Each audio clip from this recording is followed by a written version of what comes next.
So let me introduce to you our next presentation. Please welcome with me Miss Ina Pletukhina, associate from Hunton, Andrews and Kurth. Ina, welcome. I do not need applause. I'm not nearly as important as George. Or Bob Temple, apparently. So thank you for, now I think this is the last session. Thank you for your attention, for coming back after the break. I will keep this relatively brief, but I do feel like this is an important topic to address, particularly as we're going into the conversations about technology. And potentially this may not be something that gets addressed frequently, so I will be talking about intellectual property.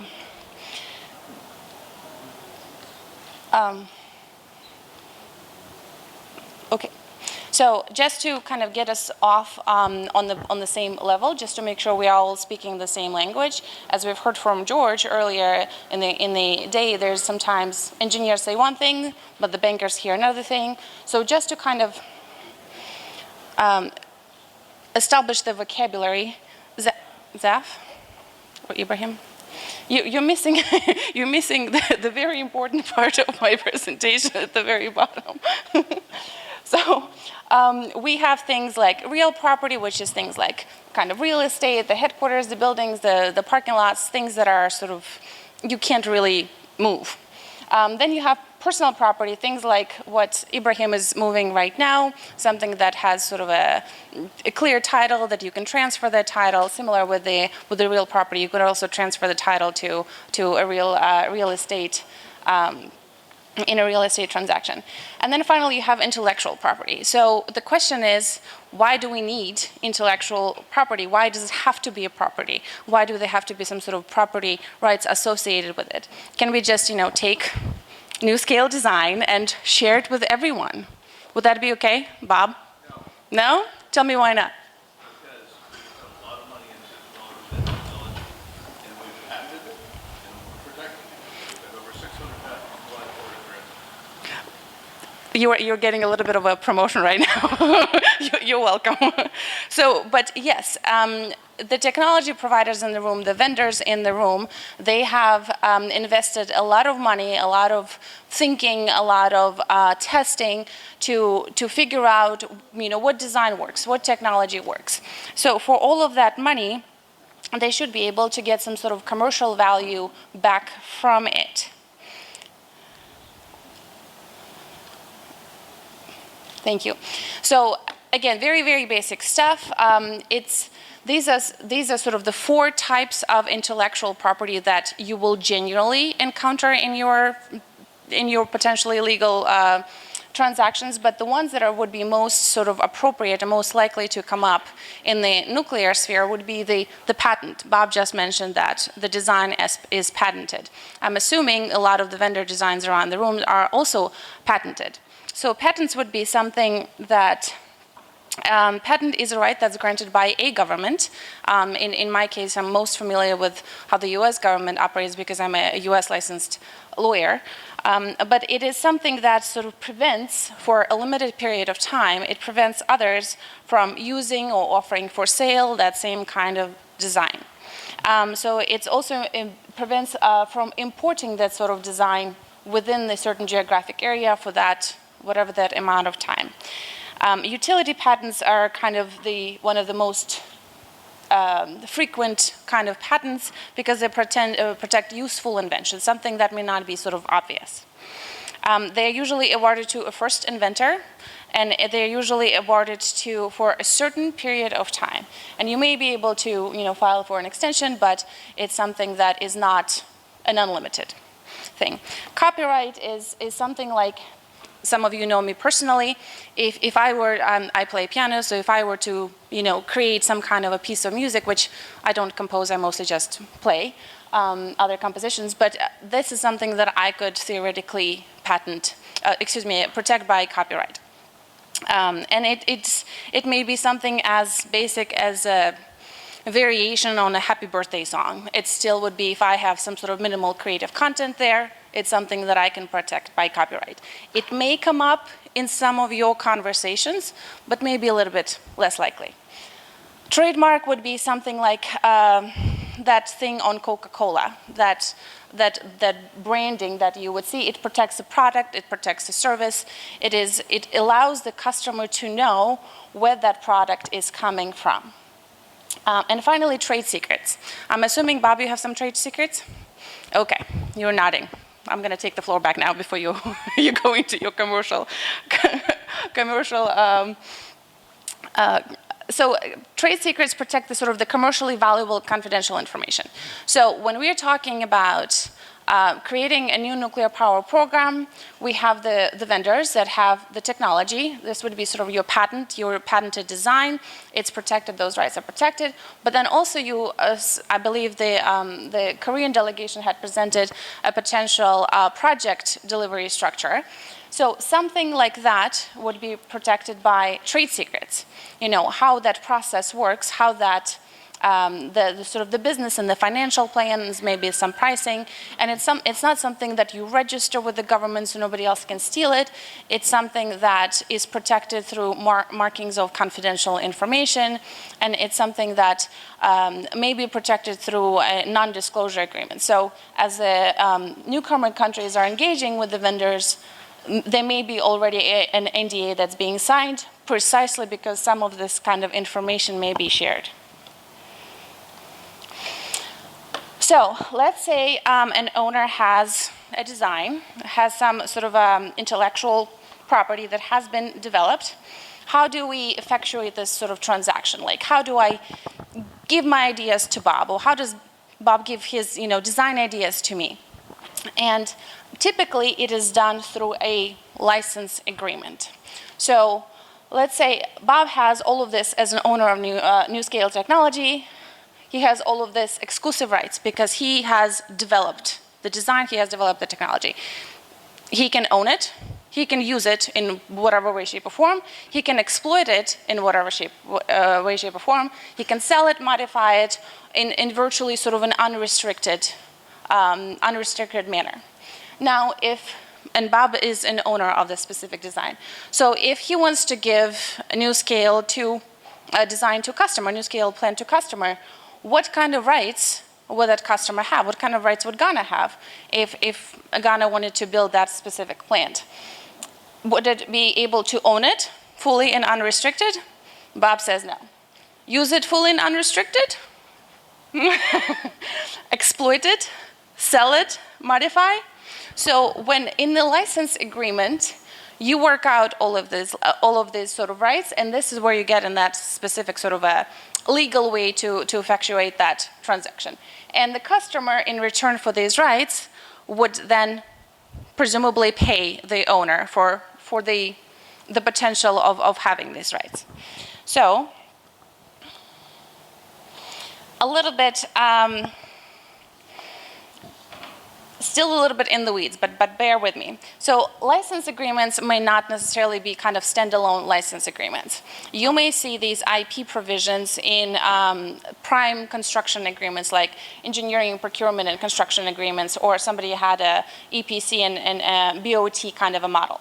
So you would see them as part of that humongous stack of papers that constitutes that specific agreement. So one of the initial conversations would be between an owner and a customer would essentially be like, as an owner now, I'm talking about a newcomer country. Is there some sort of a knowledge, some sort of a process, something that they're already coming in with to this transaction? Is Ghana already coming in with maybe some ideas about a site, maybe some ways of improving a design because of adjustment to regulatory infrastructure? Is it something that newcomer country, that owner, NPO, or potential operators are already coming in for this? Is NuScale coming in with some of that already existing intellectual property? Thank you, Bob. Appreciate the participation there.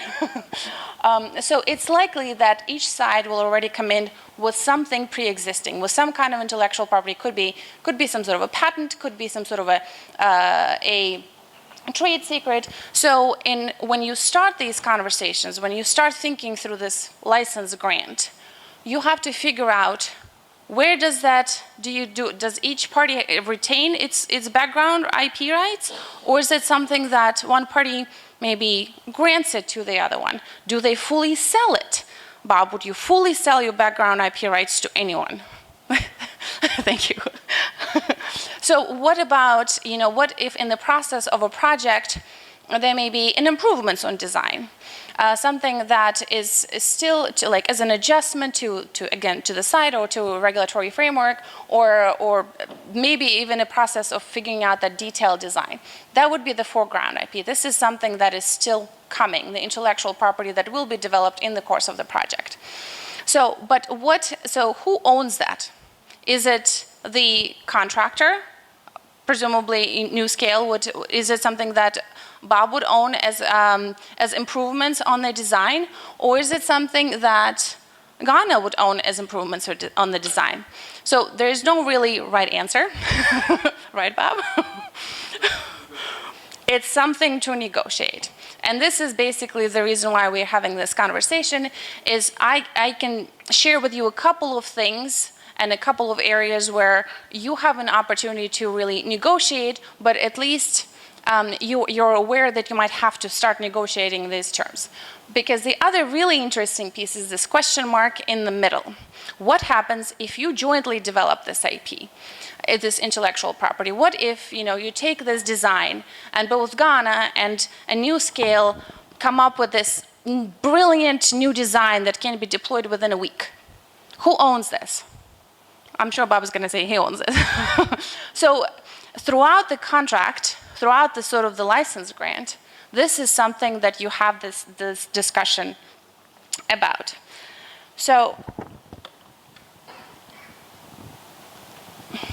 when you figure out who owns what kind of IP, Ghana owns, presumably, for example, owns background IP on certain things. NewScale owns background IP on other things. Foreground IP, maybe, I'm going to give it to Ghana. And then jointly develop IP, I'm also going to give it to Ghana because, I like Ghana. I really enjoyed my visit here, so I'm gonna do that in my full authority. So as you're figuring out, you have this intellectual property. It's not just you can give that kind of intellectual property and in abstract. Then you kind of have to think through what are the uses of this intellectual property. This is when you get into a little bit of more of that specificity in your negotiation process.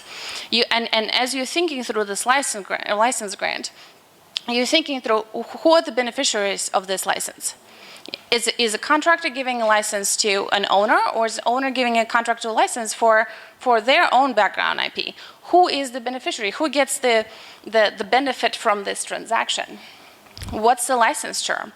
Is Bob going to give Ghana a license for unlimited years to do whatever Ghana wants with it, including maybe sell it to some other countries? Probably not. So the license term may be limited. And again, it depends on sort of the intellectual property, the use of it, the goal of the whole transaction. Similarly, exclusivity. Is NewScale only going to give Ghana the intellectual property for the design? Or is NewScale also going to retain the right to sell it potentially to Nigeria, to Kenya, to Rwanda, to any other country? So this exclusivity gets to be discussed as well. Are there some sort of license fees and royalties? Is Ghana going to build a plant in Accra somewhere in the place of this convention center, for instance, or maybe in this very classroom? And is this something that Ghana is just going to have to continually pay for this technology as royalties, or is this something that once Ghana had already purchased it once, it owns it for this sort of the operating life of the project? Similar thing, geographic scope. If Ghana can build this, within this classroom, can it build it outside of this classroom? Can it build it outside of Accra? What is that specific geographic scope when all of these intellectual property rights can be exercised by the owner-operator? Are there any limitations on use? There may be some other obligations, like an obligation to protect it, or etc.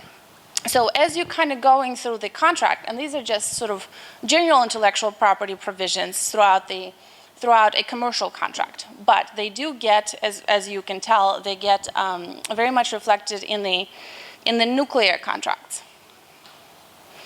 So a little bit, now digging in a little bit more, and I'm about to wrap up my presentation. I know you're super disappointed, especially those of you on your phones, Jack.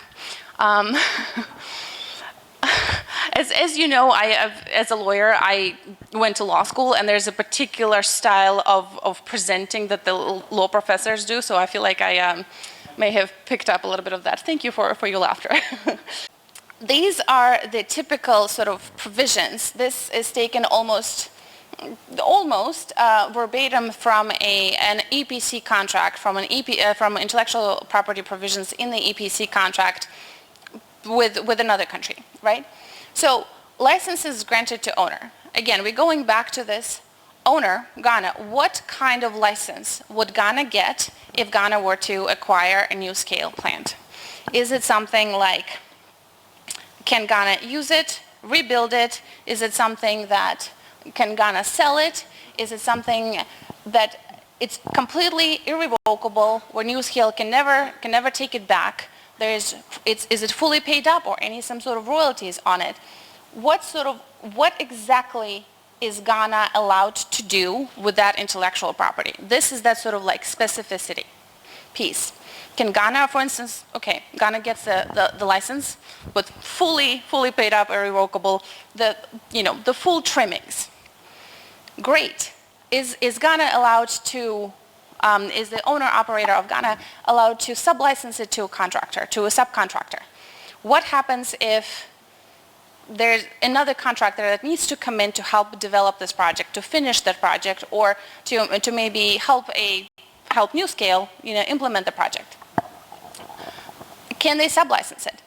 If Ghana has all this unbelievably broad IP rights, but cannot sublicense it, is it a problem for the project? I would say yes. So as you're kind of thinking through, it's not just about sort of your own rights, but potentially, do you have to allow these rights to get sublicensed or to get assigned? Or for instance, what if an owner-operator organization changes?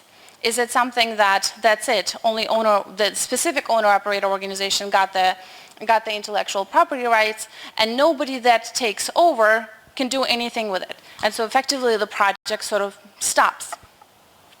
Now, what happens if Bob here does something to breach the contract, and Ghana decides to terminate, and that's it? Bob's out the door. Does the whole construction stop, or is it something that do you think the owner and operator should be able to continue carrying out the transaction? This is a question to all of you. Thank you.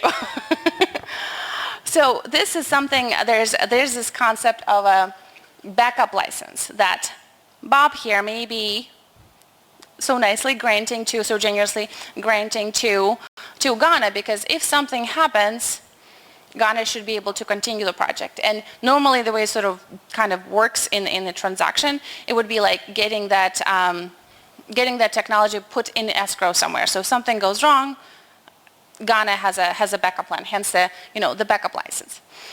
So this is the owner's sort of sphere and realm. What happens is there any kind of license that gets granted to Bob?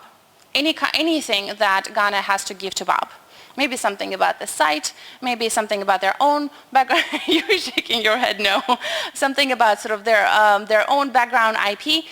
It could be really anything that may be useful to build a project.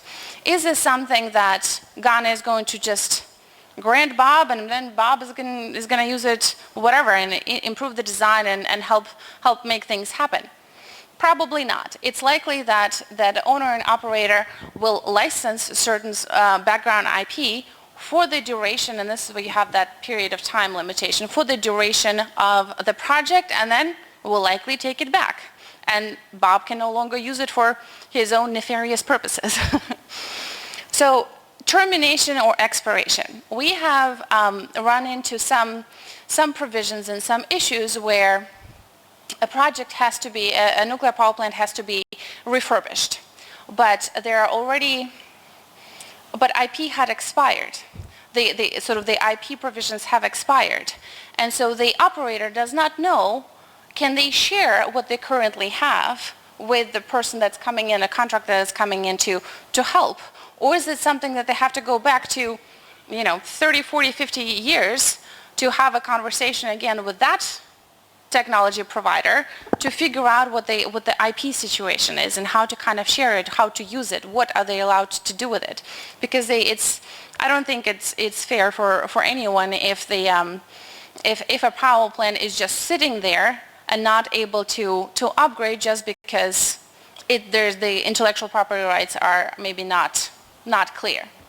So as you're kind of negotiating these provisions throughout the EPC contract, it's something that you may want to also consider. Finally, interaction with other contracts. Let's say, and Bob, you're really getting your commercial out of me today. Let's say NuScale maybe picked up some intellectual property from TerraPower. And is it something, and there's a proper license, which it hasn't, and I'm just using it as an example. I'm sure it hasn't, right, Bob? So it's something that there's possibly a license grant between NuScale and maybe another engineering company or another design company or another construction company. So Bob then is sort of limited in terms of his ability to use some of that intellectual property for this project. Now that's one sort of interface issue. But what if normally in terms of the procurement contracts, it's not just one contract. You may have an EPC contract, you may have a fuel contract, you may have like a fuel design contract. Somebody entirely different may come in and do that fuel for you. Can you transfer that intellectual property between contracts? Because if you have an issue of one contract gives you this certain realm of rights, but the other contract gives you a slightly different set of realm of rights, you may not be able to fit them together. So again, does the project stop, or how do you figure this out? So what I invite you to do is to essentially, as you're thinking all of these things through, as you're engaging your technology vendors, and there's beautiful, really impressive presentations from folks around the room here, kind of think through what are some of those rights that you would like to have. And for the technology vendors, don't be stingy. So think through what kind of IP rights you would like to share for the success of that project, because the project is really supposed to be, a partnership for this larger transformation, and et cetera. It's not supposed to be kind of a, as there was a slide, like a manual for claims. So I will leave you with one thought as you're kind of going through your provisions and evaluating how they kind of interact together. Do they make sense? There's, as Ryan Tour, my former boss, used to say, it's more of an art than a science. There's this specificity versus generality kind of a thing here. You would like to have provisions sufficiently specific so each party knows exactly what they are doing. But at the same time, you can then be so specific that they become restrictive, and then somewhere there's some sort of a gap in those intellectual property rights. So it's an ongoing challenge, and it's something that you will negotiate quite heavily. But this is something that is certainly at the very background of a lot of the things that we are talking about here. So with that, I will leave you to.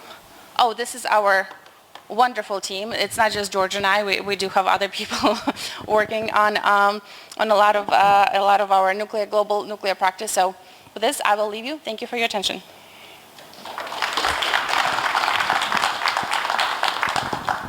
Thank you very much, Ina. Any question for Ina? No, please no. Okay. Anyways, we're very late with the agenda, so perfect, there is no question. So moving on to Rusatom, I would like to call Mr.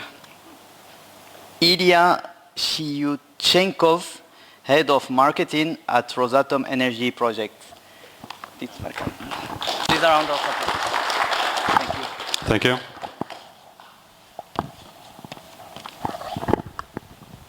So hello everyone. I would like to thank to our organizers and as well as Ghana's side and attention of our distinguished audience. I will try to be really quick.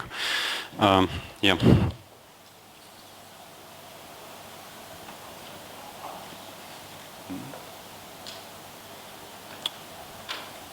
I think I have some.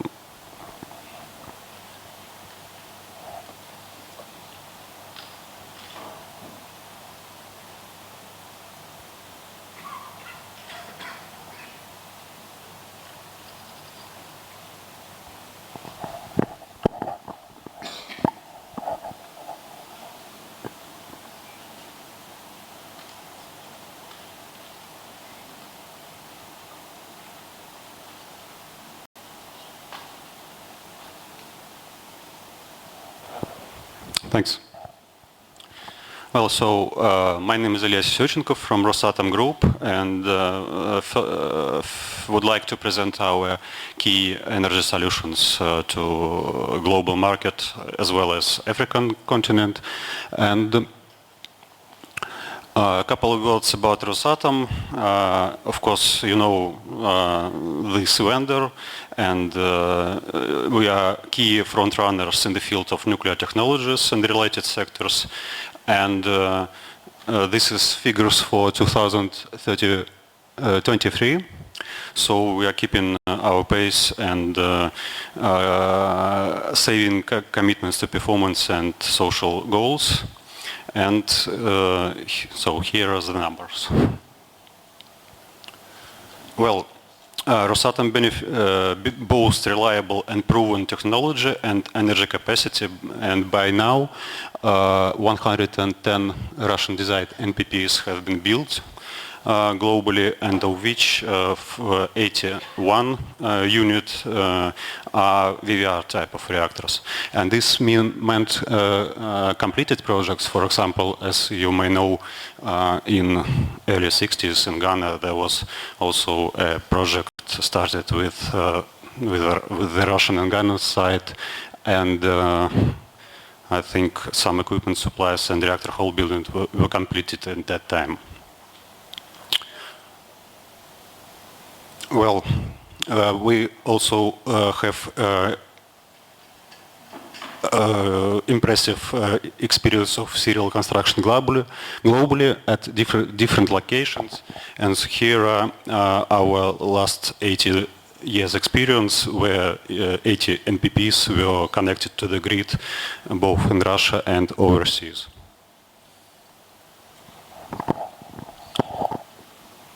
So talking about Ghana, in our view, it is really many benefits towards nuclear and opportunities, and Ghana is now a growing economy with really good growth rates in terms of economy and electricity consumption. And in this regard, we think that nuclear power may become the real potential, and really glad to hear all the views at the beginning of this day.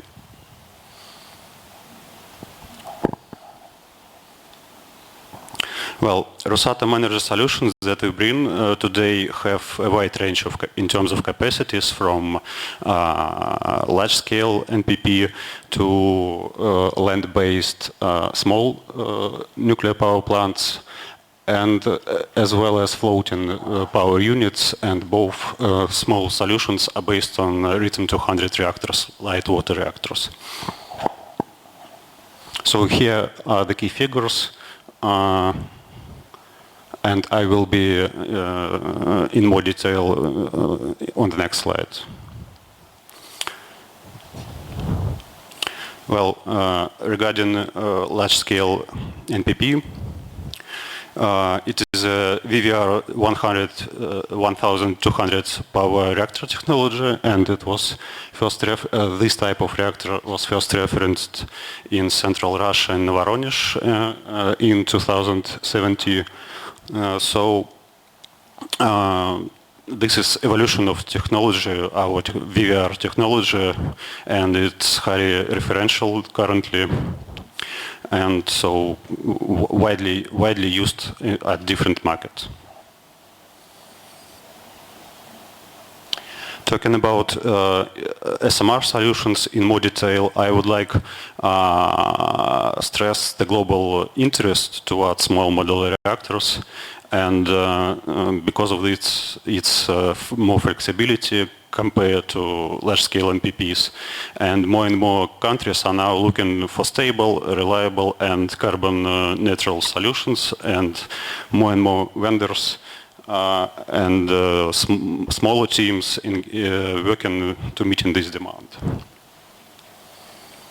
And of course, this is because smaller scale of SMRs and stability of their capability to provide some kind of predictability of costs and prices eventually.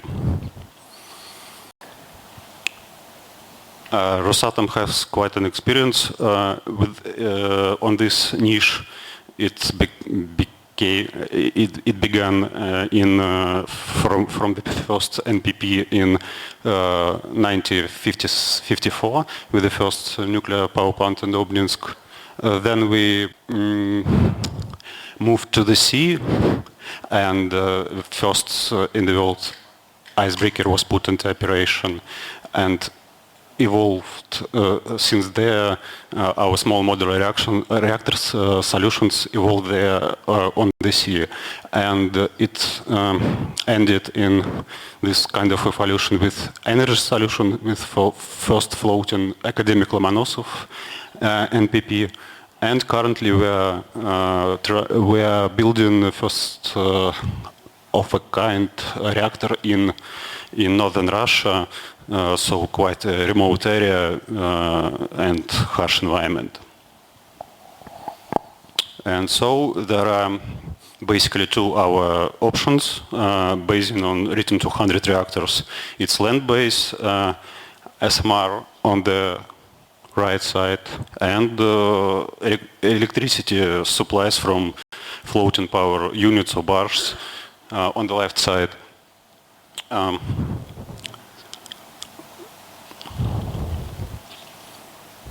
So talking about land-based SMR, here are main characteristics. It's kind of twin models by 110 megawatts, and other parameters are also on the screen. Standard design life is 16 years, and we believe that this is the latest technology development of the Russian small modular reactors. Talking about safety, it is our priority, and Rusatom series reactors are ensured by a combination of active and passive safety systems and inherent safety features. Currently, we are building the first of a kind in Yakutia. So we plan to implement the grid connection in 2028.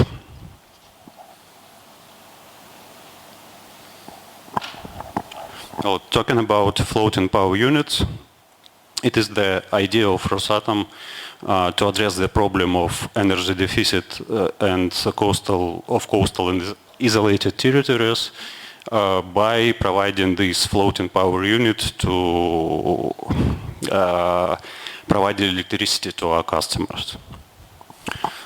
So this is kind of floating power batteries will be able to ensure supply to electricity to remote and isolated areas. So parameters are slightly different with the land-based version. But currently, both of these projects are at advanced stage of development in Russia. So there are projects already in construction stage. Well, talking about this business model, this idea of selling electricity from floating power units, we think that it is quite convenient for our international partners, and all issues regarding refueling and maintenance are planned to be on the Russian side. So FPU may ensure power production and operation at customer territory for 10 years before refueling, and after that for refueling and maintenance another FPU starts to operate at this location, at this site. A couple of words about non-nuclear solution, in particular about wind power, which may be interesting for Ghana.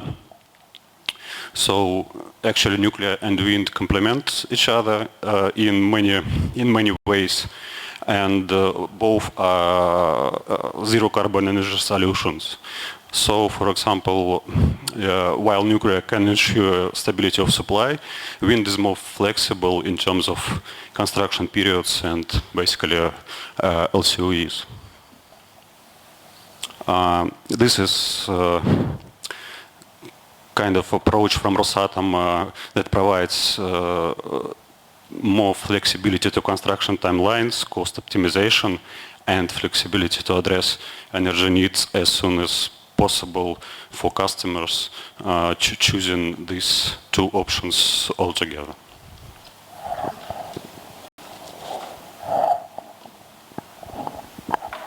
Well, and finally, successful implementation of projects consists not only of comprehensive solutions itself, but some kind of integrated and comprehensive approach that Rusatom always transfer to our customers. Thus, Rusatom offers many different options that covers all the aspects regarding effective project development, from nuclear infrastructure to help countries to develop nuclear infrastructure, and to backend and decommissioning, including additional options of wind, as I mentioned. And this is really different kind of services and contracts and big stories. For example, there is a human resource development, and I could say, here in today morning session, that, for example, as of now, around 130 students are studying in Russia from Rwanda, Ghana, and Uganda right now, currently. Our standard contract schemes, again, it may be very flexible, but this allows for most efficient and convenient development of project, starting from preparatory stages to the entire fuel cycle. And these ways of partnership spans for more than 60 years, so this is really cooperation for many decades. So thank you for your attention and for your questions.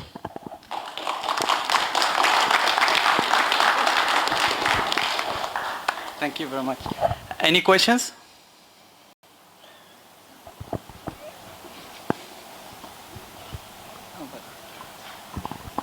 Ilya, thank you for your presentation. Can you just say a few words about,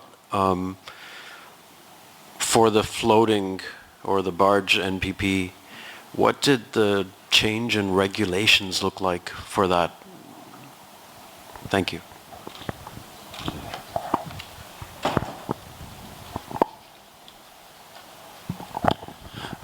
Well, that is really innovative idea, and as probably you or some of you may know, there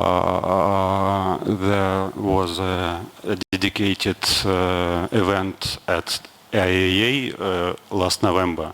So all these aspects of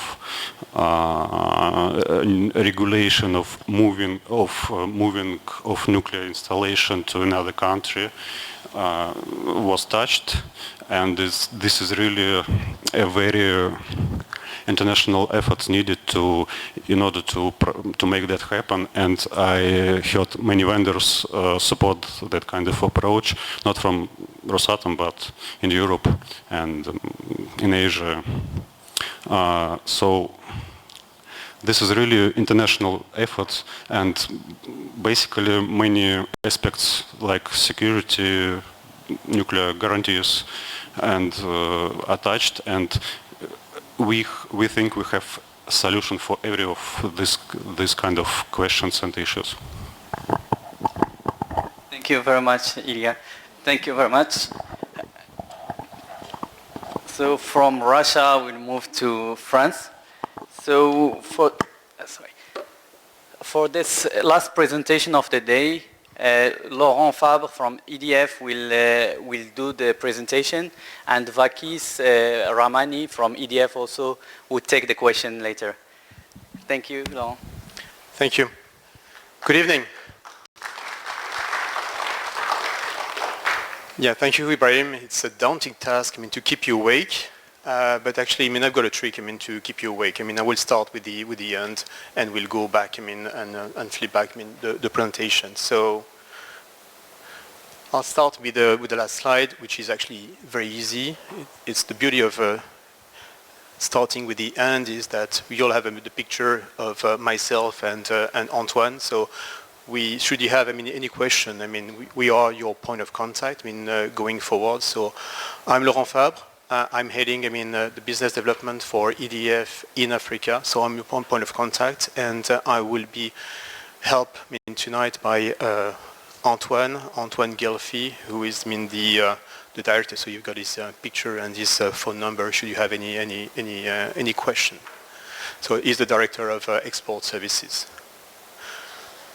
So I'll of course, I'll present EDF. I'll say a few words about who we are, but this is, the end of this presentation. First of all, I would like to stress that our value proposition is go beyond, the simple features of it being a technology vendor. So of course, EDF is a technology vendor, but has been stressed by other colleagues. We're also a one-stop shop. We design reactors, we build them, we operate them, and we decommission them. And of course, we can accompany any newcomer, any partner also during the long-term operation. But we can provide support at the early stage of a project. Amongst you, there are a lot of newcomers, and you need to be. We are also the developer of a program, and we've done through the hell of what it means, what it takes, to develop a program. And so I will go through different, example of what we can do and our capability. But for instance, we have an in-house capability to develop and to deliver feasibility study, grid integration, system resilience for the electric system. We can also deliver siting studies, whether it's for the first screening of the sites, whether it's for the site selection and ranking of the sites, or of course at the last stage of the siting process for the characterization. Of course, we talk at length about human capacity building. So we have in-house capability to help you develop the roadmap, but also to deliver training. And I will finish with the last support we can provide related to supply chain development. I think that someone mentioned the importance of relying on a very strong supply chain, and of course you want to develop local content, and this is something we have developed in-house, so we can help you also assess the capability, assess the capacity of your supply chain, and together develop a supply chain development and implement this program. So I can talk at length about the support we can provide, but I just wanted to illustrate this support with a few services that we are actually envisaging developing to Ghana. So this is part of our value proposition. So we have, but we'll develop that further. We have, of course, a portfolio of technology, but it's not only limited to the technology to the technology itself. We benefit from the strong support of the French state, and I will get back to that. And this is definitely a key and paramount. And actually, in their assistance, we have, a representative of the French embassy in Ghana, illustrating this support. We have, this in-house capability to provide, long-term support and also, human capacity building. And we have also, a long-standing experience in project delivery, and this will be illustrated in the example I will present. So this is a picture of one of the technology we have developed. So this is the EPR 1200. It's a PWR able to deliver 1200 megawatt. This is what we're aiming at offering to Ghana, for instance. But it's only one part of our portfolio. We have a comprehensive portfolio of reactors. So the EPR 1200, its big brother, the EPR. Able to provide more than 1600 megawatts, and we are also developing a new word, which is the French and European SMR. What do they have in common? Those three reactors, they are all PWR, so based on the proven technology, based on the proven supply chain, and they have also in common a high degree of maneuverability. For 40 years we've been operating in our fleet in France in a flexible manner. We're able to ramp up and ramp down our reactor from 100% of nameplate capacity to 20% in less than half an hour. And this is proven, and we do that daily. And of course, this extensive experience is factored in the design of our new reactors, whether it's the EPR, the EPR 1200, or the new one. I'm not lying. I'm going reverse here. So, as I said, we are an operator as well, and we also pride ourselves. It's in our DNA. To establish long-term partnership, and we are happy to share this experience with our partner, with our clients. So specifically for the EPR, someone mentioned Koeberg. I think it's Shane from Lesity. So Koeberg is one good example. So we built Koeberg 40 years ago. I think that Koeberg was commissioned in '84, and we're still involved in the operation of Koeberg, helping ESCOM to operate safely its reactor. And for the EPR, what we've done, we've established this EPR family. It's called the EPROG, sorry for the acronym. It's just a club, it's a community which gather on a regular basis and exchange information, experience, bad experience sometimes also. We share lesson learned, and definitely there are clients finds a lot of value in sharing this sharing. As I mentioned, we have some capability in terms of human capacity building. So in-house, we have, I think it's more than 700 trainers. This is the picture of our in-house university at Paris-Saclay. We have a catalog of more than 1,500 training services. But we're not alone also. We work closely with the rest of our partners, with the rest of the French academics and industry, and specifically I would like to mention the I2EN, which is instrumental in developing the cooperation with countries, and specifically African country. So, as I will illustrate, we are building, power plants right now, and we learned a lot, from this experience. So we just taken some example of the lessons learned from Taishan, for instance, and and Okilu 2 as well. No, Taishan actually, yes, Taishan in China. So definitely we can see the effect of series effect of building reactors. So we took only two examples of the number of hours to deliver the NPPs design for Taishan and also the manufacturing lead time of the steam generator.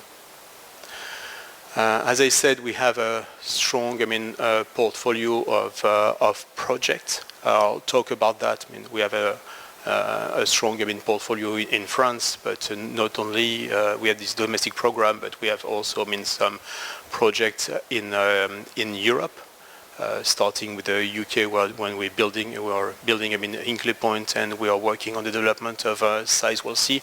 As you know, we are involved in a lot of tender and project in Europe. I will of course name the Czech Republic, where we are waiting for the outcome of the longer tendering process, and we hope that the outcome will be positive for EDF. But we are not our efforts are not limited to Europe. Of course we look at market and project abroad on other continents. As you know, we've delivered EPR in China, but we are looking at other projects in Africa and also in the Americas. In terms of capacity, so we rely on strong partnership with the French and European industry. So we use a lot of time over the last decade to build a strong partnership with the European supply chain, and this supply chain is all ready to deliver. Actually in 2 weeks' time, we'll host the first European supply chain event in Paris, which is the testimony and illustration of this strong supply chain. And those all the figures only in France. I think someone mentioned there are recruitment plan in France, but already we have 22,000 employees working for this industry with more than 3,000 companies.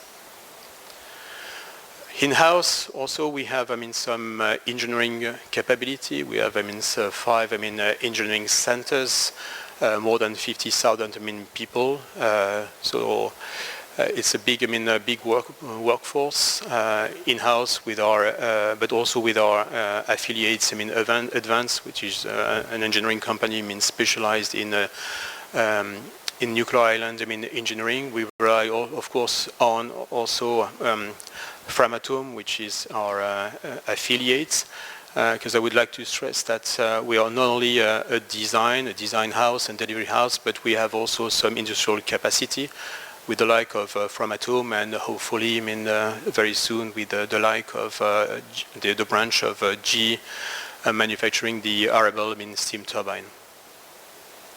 So a few pictures. So this is so we are the only, as I said, company building power plants, nuclear power plants in Europe. So here you have a picture of Hinkley Point C, which is the biggest civil works construction project in Europe.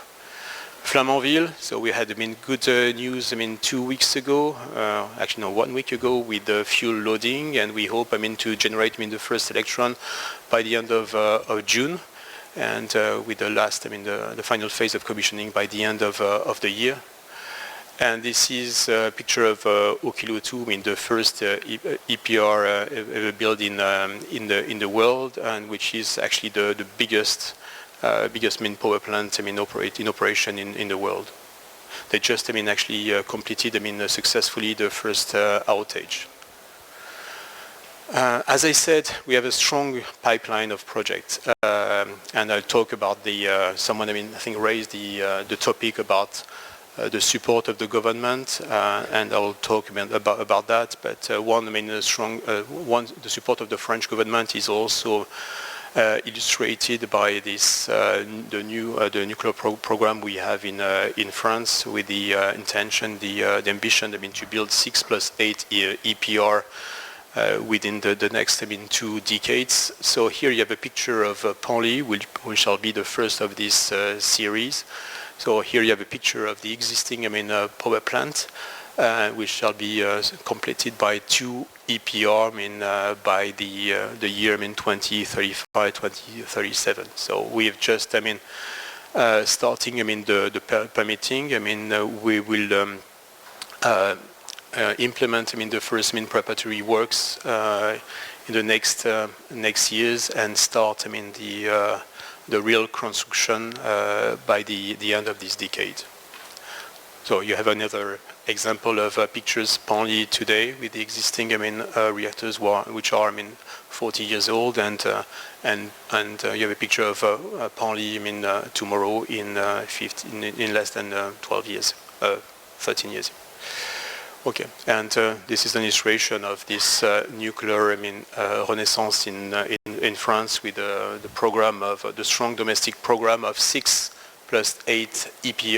EPR, which has the support of the French state.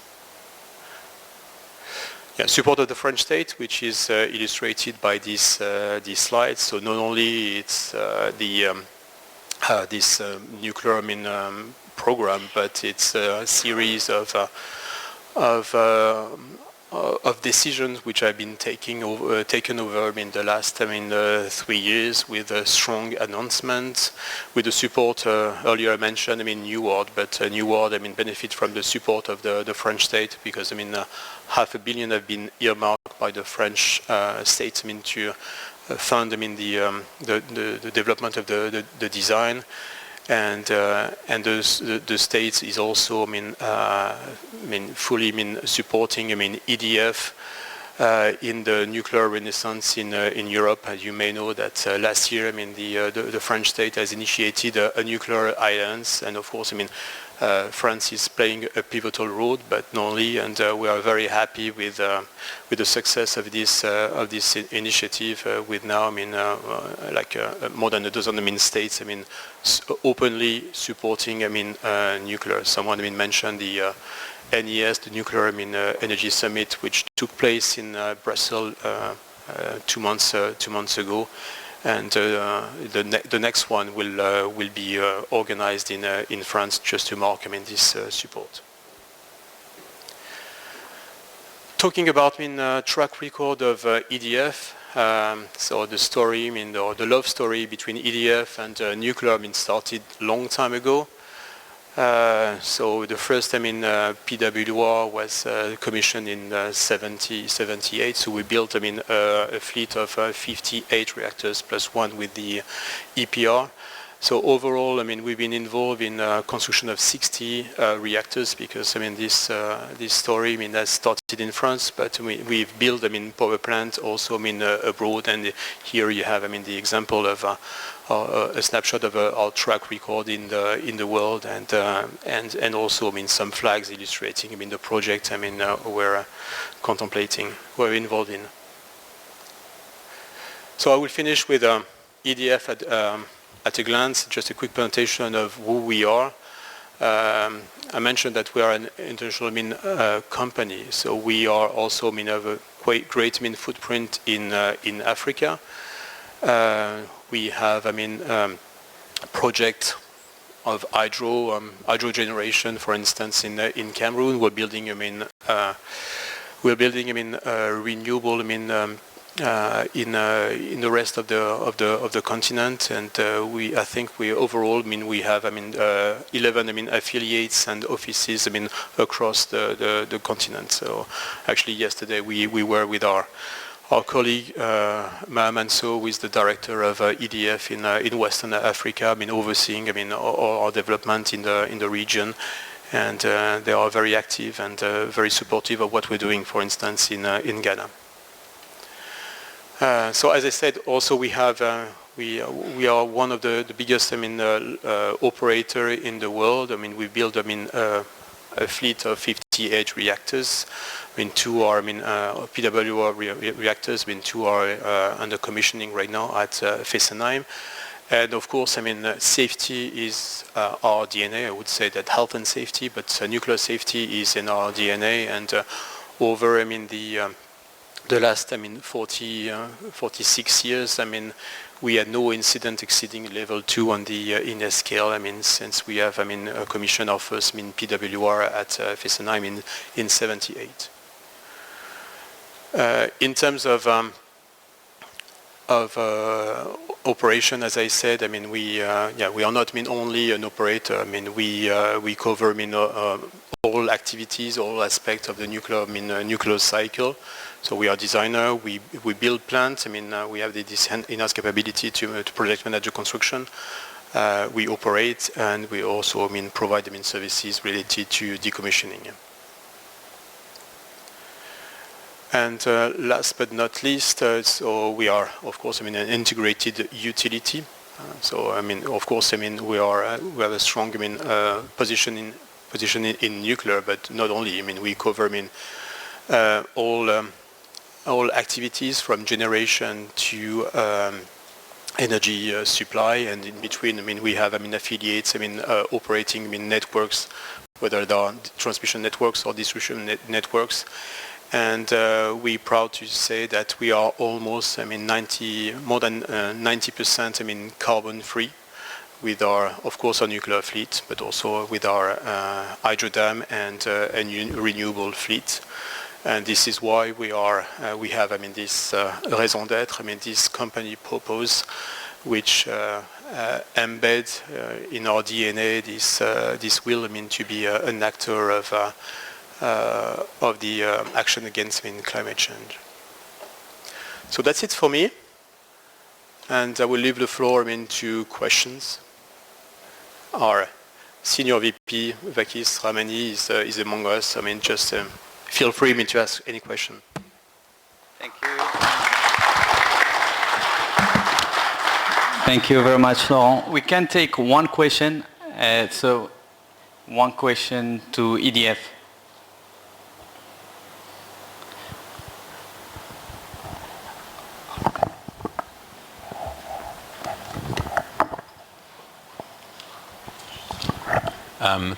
Thank you very much. Where is he? I think the question here in the room is certainly when you will be able to ship the Nuward, so the SMR, because probably the market is here in Africa is bigger for the smaller reactor size. Yeah, as you know, Nuward is EDF endeavor, but it's a project also which is managed with partners, and we are in the design phase. We just completed the concept design. We've entered the basic design. So of course it will take time. We're doing things step by steps. First of all, we're working with the supply chain. So as you said, there's no when you develop a project like that, you need to address all the topics step by step. So for instance, I mentioned the strong supply chain, and this is something we are doing together with our partners. We're engaging right now with the European supply chain to have a robust supply chain. It will take time. Yeah.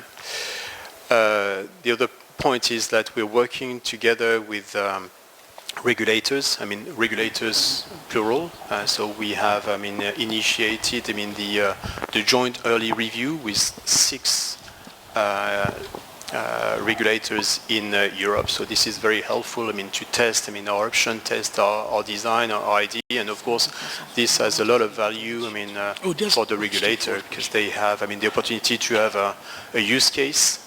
And also it's a very interesting initiative for them, because it's a first opportunity for them to work together with a view to in the future to harmonize their approach. So overall, yeah, and I would say also that we're progress. Yeah, and we have We have also, the strong support from the French state. One site has been almost, identified.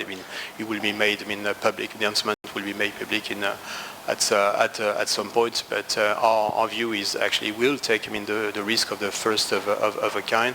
So it's EDF, design, but EDF will take, the risk of a first of a kind. And once, we have, we start with the construction of the first of a kind that we can envisage, deploying, a new world, elsewhere. And in terms of dates, what we're targeting, for the commissioning of the first of a kind is time horizon is 2035. Yeah. I'd like to ask whether EDF has financing package for interested developing countries from Africa. As you all know, financing of the project is a big. So whether the French government or they can get a link to assist in financing such projects. Thank you. Yeah, it's the easy question. It's a good one, definitely. Yeah. Now we are of course working on it, but not only. When it comes to financing, EDF will not have the magic wand and provide a universal solution. So this will mean working together with our partners. You mentioned the French state, but not only. So we've started also discussing with other stakeholder to provide a solution. So of course right now we're able to provide solutions such as ECA, but I would also use the example of what we're doing in the UK. In the UK, we are investors, but we are also looking at finding some pension fund, for instance, to invest in Sizewell C, and we believe that once we have a strong design, proven technology, it will make things more palatable for investors. Thank you very much, Laurent. So I know you're all exhausted. We came to the final panel of today, so hopefully we can go home after that. So let me call the moderator of the panel, Donald Hoffman, President and CEO of Excel.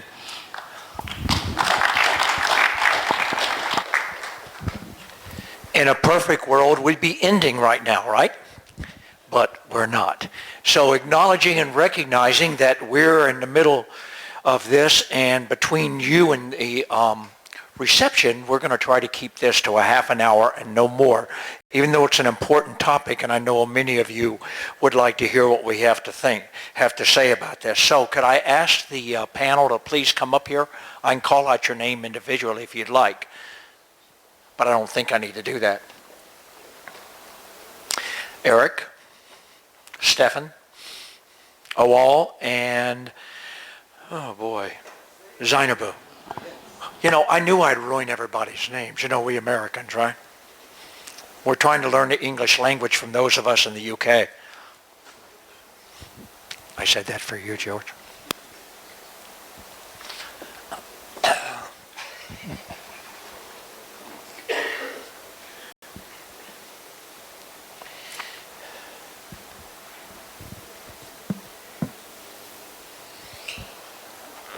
So we're going to talk to you about what are the kind of criteria and how do we make a determination of what is the best technology for our particular country.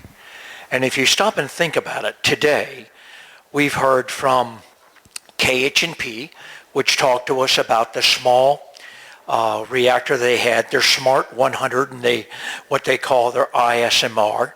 Then we heard from China and CNNC about their ACP 100 in Hulong 1. Then we heard from Rusatom, and Rusatom talked about large, small, floating, remote regions and things of that way. And lastly, we heard from EDF about their EPR. They have a 1650 and a 1200, and of course their Neward, which is 340 megawatts electric. Now that's just touching the spectrum of technologies. If you're out there, then you know there's so many others. If you're talking about the U.S. SMR technologies, you're talking about TerraPower, and you're talking about Holtec, BWRX 300, X-Energy, NuScale, and the list goes on and on. And then, of course, if you're talking about large builds, you still have CANDU and the AP1000 from Westinghouse. Acknowledging and recognizing that those are in various levels of current construction and current negotiation for contracts, here we have 4 countries that are trying to determine what's the best technology for me. And of course, not to be left out, Ghana has said they will select in December, a company to build its first nuclear power plant. Now, I'm sure that you guys meant that. You told this to several folks, and the companies that have bid on this are 5 for Ghana. You have EDF in France, NuScale and Regnum Technology from the USA, China National Nuclear Corporation, KEPCO and Korea Hydro, and then of course you have Rusatom. So those 5 are in the running for your consideration in Ghana, at least according to this article, Stefan. So I think what we'd like to do is to allow each one of the panelists to give some statements about what their country is doing to make a determination as to what the best technology for their country is. Sir?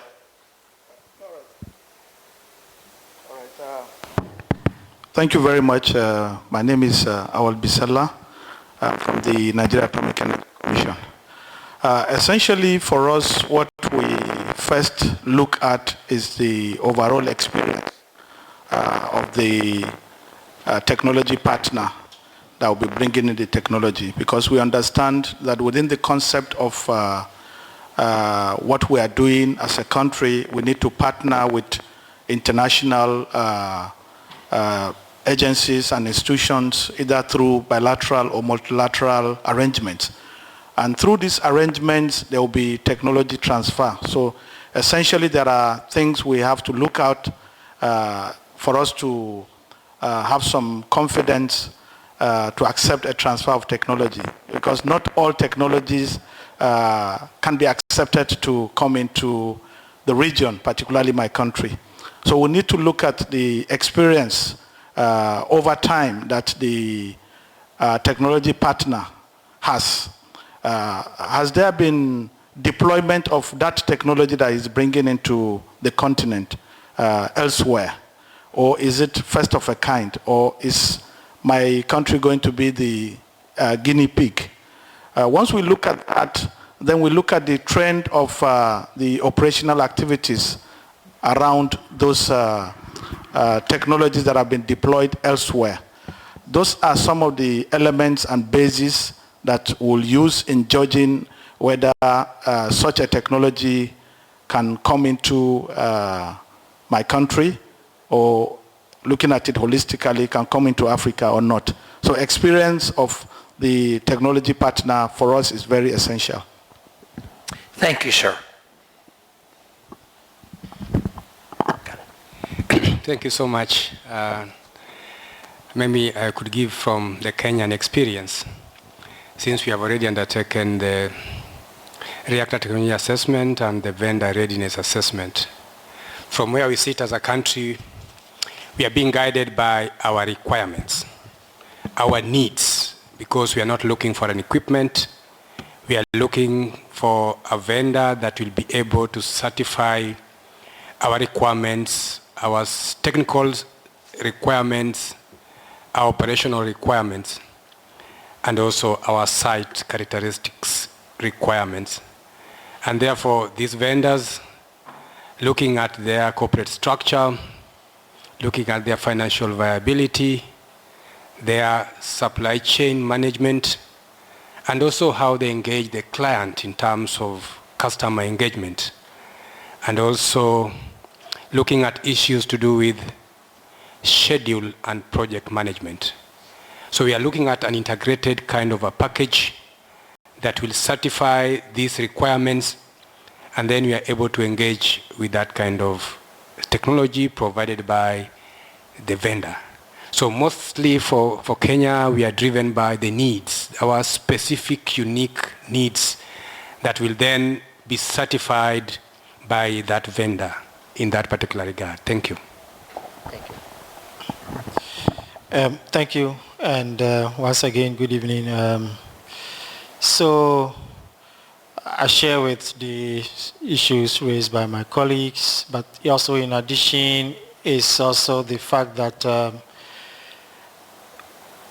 we look at the technology and, for that matter, the vendor in a more broader, holistic approach in terms of what value will the vendor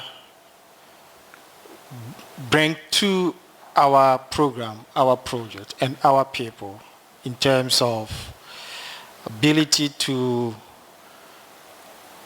raise the skill sets of our people, to be able to manage some aspects of the project and how to progress from that level to another stage. And I always give this example of COVID, where we could get to a time where traveling will be very restricted. So making sure that there is local competency is very critical for a nuclear program. And therefore, in addition to the safety of the technology, which of this generation 3 reactors with improved safety features, of course, with respect to large reactors, you want to see, technologies that are already in operation and with a history of safety criteria, but specifically also with respect to SMRs, which we are also looking at. Of course, not many SMRs in operation. You have the floating reactor. The Chinese have the pebble bed reactor in operation and constructing a new one, light water reactor. But as a minimum criteria, we wanted to see that at least the design, the concept, has been licensed by the regulator of the country of origin. That provides some level of confidence for us to have a look at it and then engage and move forward with that. So that is part of the consideration. I talked about the financing. That is obviously a bigger issue. But again, also the overall integration of the program. But then also of course, what you hear and what you read from vendors is one thing, and whether they will deliver it is another thing. And therefore, you also have to look at, for instance, past experiences of the vendors, projects that they have undertaken in other countries, and the involvement of the local people is also very important. So you need to balance what they tell you and juxtapose that to your local expectations and other information that you may have that probably maybe you may either from a third party that provides alternatives in terms of having to decide on whatever that they are providing you, whether really is the kind of vendor that will really work with you. Again, another important thing is the fact that will the vendor really work with us throughout the journey? Is it that they are just interested maybe because they see other competitors and wants to come in to make sure that, their competitors doesn't win, maybe give you very juicy kind of promises, but really they are not interested in moving up with you, because sometimes we engage our local stakeholders and they ask you the question, are you sure these people will really allow you to go nuclear? So the history and the experiences of these vendor countries is also important in shaping our decision and deciding on the technology and the vendor. Thank you. Thank you.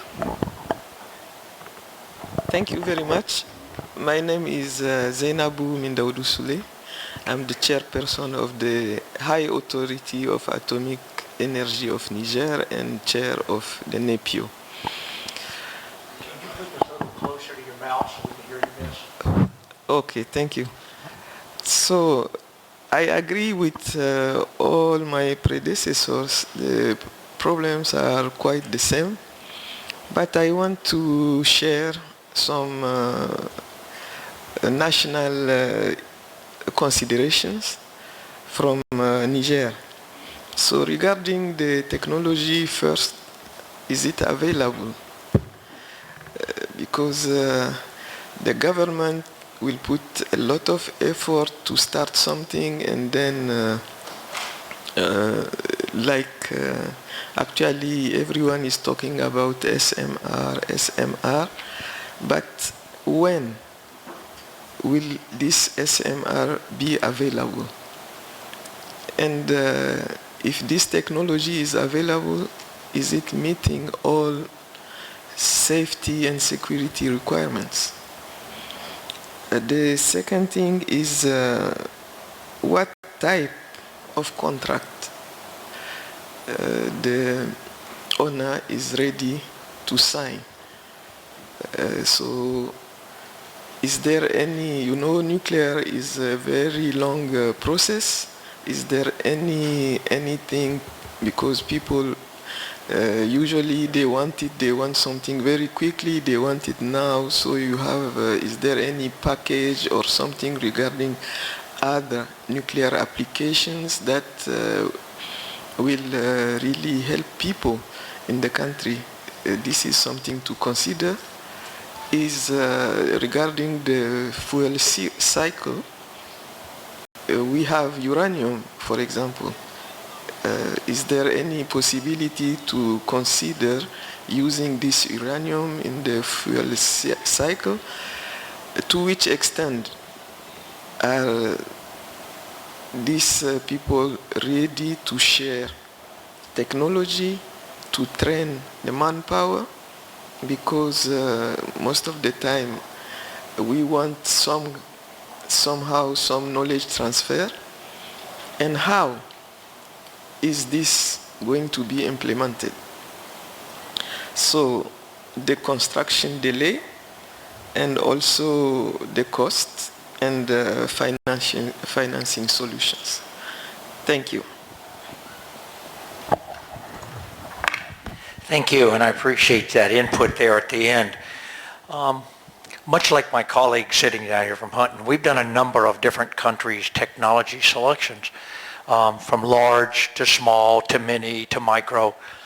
And some of the criteria they use, and it wasn't all the same, have varied significantly. Footprint, cooling capability, grid, economic siting, environmental access, and all kinds of things of that nature. And then, of course, I know the things that you guys have already considered: availability. Has it been licensed in the country of origin? Does it have design certification? And or has it been constructed somewhere that gives you that confidence? I heard those kinds of questions. Some of the other things we've heard from others is quality, schedule, budget. Can they meet that? What are they going to do about risk evaluation? And I know that's something in talking to you all earlier. Some are more risk adverse than others, and some are more likely to share risk than others. You've heard to build, own, operate from Rusatom. You've also heard fixed price from several, things of that nature. So, and what about the technologies that have had challenges where they didn't meet schedule, budget, or quality in one or more locations? Do you ask them to tell you what they're doing about that? What the metric and measure is? What have they done to give you confidence? These are the kinds of things I know all these people are considering. While they may not have stated them all, they're integrated in all of their thought processes. And then one, I'm sure, is bandwidth. If you hear that somebody's out there and they're building 30 plants, then they probably don't have time for you if you're only building one. And I'm sure you should think about that. Because the reality is, like it or not, this is a business, and some are going to do what's best for them, not necessarily what's best for you. So hearing all that, I would say to my panel, what other challenges come to mind for what enables you to make the decision about what technology you select? Thank you very much. Again, having considered a time-tested technology, we also look at maintenance plan. What kind of maintenance arrangements do we have in place for a time-tested equipment that we're bringing in? Is it an arrangement that you bring in an equipment that is considered time-tested, and then you are having challenges with, you have to call and call and call, and then try to reach out without a positive response? So we need to consider the maintenance arrangement that is in place. That's one aspect. Another aspect, again, even with the time-tested technology, it's essentially the documentation and operational manuals, where you have a manual or documentation associated with a technology that is not clearly understood by a recipient institution. Then it makes, even for an equipment that is sound, it makes the operation very difficult and almost sometimes impossible because of the documentation. So we also consider clarity of operational manuals and associated documentations with such technologies. Thank you.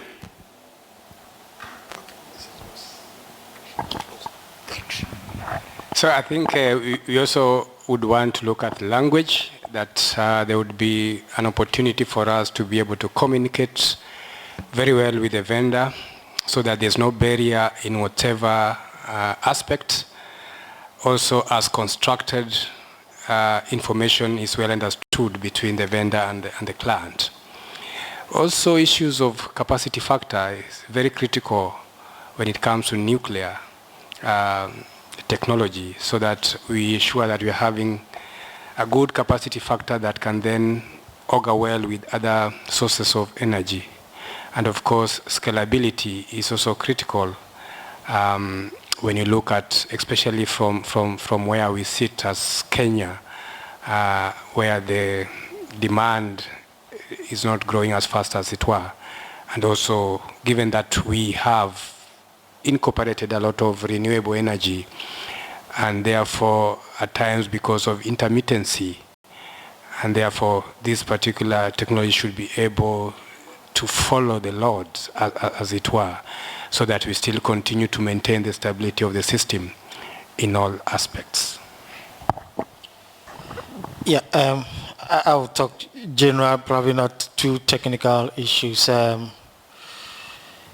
You know, we engage in 5 vendor countries, and all of them with documentations and promises, and then the other side of it is that some of them probably have more favorable routes to engage your senior people, get them with a lot of promises and stuff like that before they come down to talk to you. And talking to them, you sort of see issues, challenges. Meanwhile, they have sort of convinced your senior people. Then you have to go back and then talk to them. Okay, what these guys are talking, proposing, may not work. We need to look at it this way, and on all of that. So that is a challenge. I mean, as a newcomer country, engaging multiple vendors with different proposals, obviously, but also not just the vendors that you are engaging, but also your own senior people that you need to scale up and get them convinced, when probably what they have heard directly from the vendors are different from what you are talking about. Because sometimes they hardly ask certain questions, especially in our situation where financing is issue, and sometimes you don't need to worry about financing. And I have faced this thing before. When we started all this program, somebody will come to you, don't worry about financing. Just tell me you need this and I'll get it for you. However, you probe in, you ask further questions, and you realize that it's not really workable. And so that is what probably I want to say is it's a soft kind of challenge that you need to go through, and probably that is also part of the reasons why you need to do more engagement and scale up things, and that probably also delay a couple of things, Because sometimes really they talk to your ministers and all of those people, and they are already convinced about whatever they've heard. And I have faced